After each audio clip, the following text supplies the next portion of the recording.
I've been thinking about that interview with Ronald Bernard. It's been everywhere the last couple of weeks, and I think he's had millions of views. This is the whistleblower that has come out of the sort of stockbroking kind of money, top of the money tree, and he's talked in a lot of detail about all his experiences of the kind of activities that he did,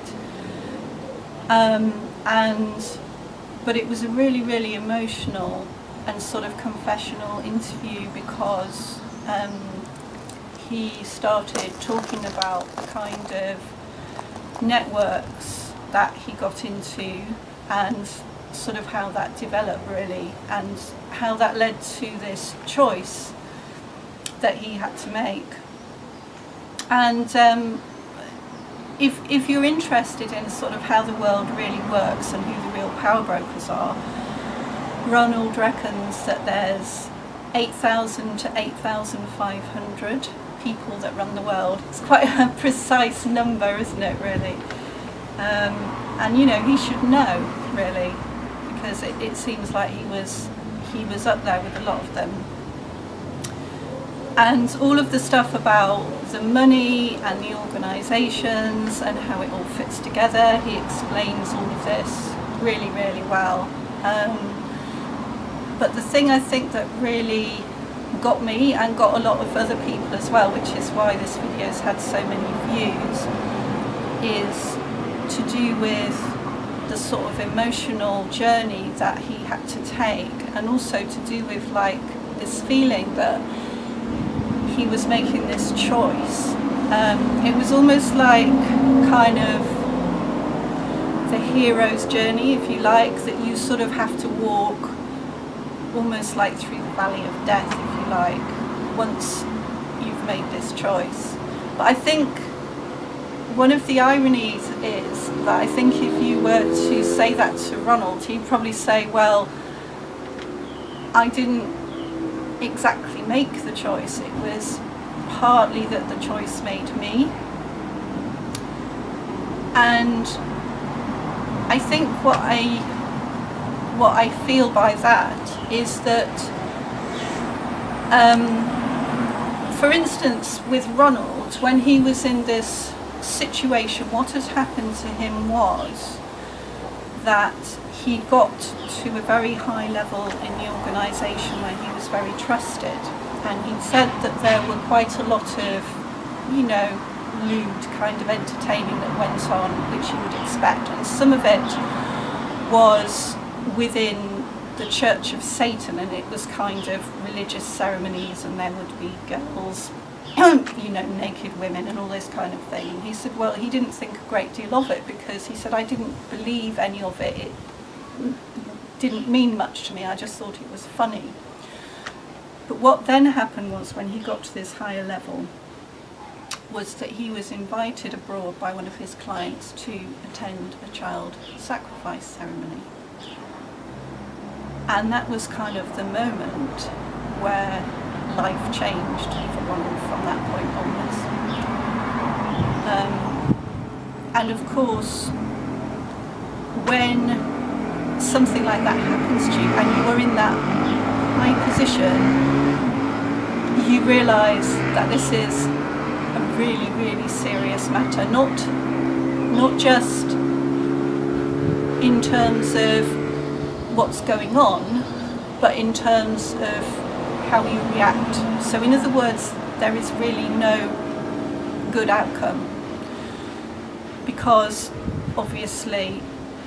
if you went ahead, you have to accept the consequences of your conscience, and if you don't go ahead, you have to accept the consequences which will be dealt to you. And you've kind of entered into this journey, as Ronald said earlier on, under the assumption that you were putting your conscience in the freezer, which at the time didn't bother him. So it's like, I think one of the reasons why everyone has been so moved by this video is that it is this like amazing choice, like something out of a movie, and yet sadly it is actually real, which of course makes it even more interesting. But I guess at that particular time, Ronald didn't feel like he was making a proactive choice, because what happened was he just felt completely and utterly overwhelmed. It was like one worldview, one life, one dream, which was to be successful, to do well, to be competitive, to win at the game, if you like. That dream was just like ebbing away, and it all turned into a nightmare, and of course it became almost impossible to deal with. So I think he just felt like things swept away with him, which is often the case, I think, when we're faced by realities, because we believe in a certain reality. For instance, if you're in a marriage and that marriage is very unsatisfying, you may choose to deal with it by simply denying the unsatisfying part and telling yourself it's fine. So in other words, you don't face up to reality, and it's in these situations where the realities kind of like implode and they come together, and you're almost forced to make a choice. And what really happened to Ronald was that he then had a breakdown, and there was, I don't know in what order, but there were obviously serious consequences from the organisation, and he had to face torture, physical torture. So this is like an amazing story, and I think the thing that people have been really moved by as well is just Ronald himself, and how honest he is, and how you can see that this whole experience he's faced up to and hasn't turned away from. He's just allowed himself to experience it, and he's obviously grown and changed through that experience. I feel that we can all kind of take inspiration from this, really, and I think it's not just like one person's journey, but it's seeing Ronald's testimony in context with a lot of the other things that are happening, that these processes and these things are starting to be revealed, and they're starting to come out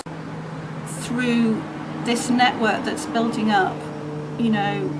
all over the internet, and also in some practical things that people are starting to do, that there is this movement that's growing that we can affiliate ourselves with, both in a practical sense but also just on a sort of a mental level, that we can feel part of all those people that really do care. Because I think it's very, very, very hard when you feel really alone to make those changes, but I don't think it's necessary to feel alone. I think now is the time to start feeling part of this change. However we're acting in our daily life, within us there is a feeling and a growth of like how we want to be in the world, and also about what we can contribute, what is our gift and what is our desire. And it seems to me that no one person can bring about this change. It has to be something that is many people and on many levels, and we have to support each other. But it seems to me that each of us individually holds a piece of this puzzle which is going to bring about change, like a jigsaw piece. And I feel that if we all step forward to place our jigsaw piece on the table, that together we can create a bigger picture and a better reality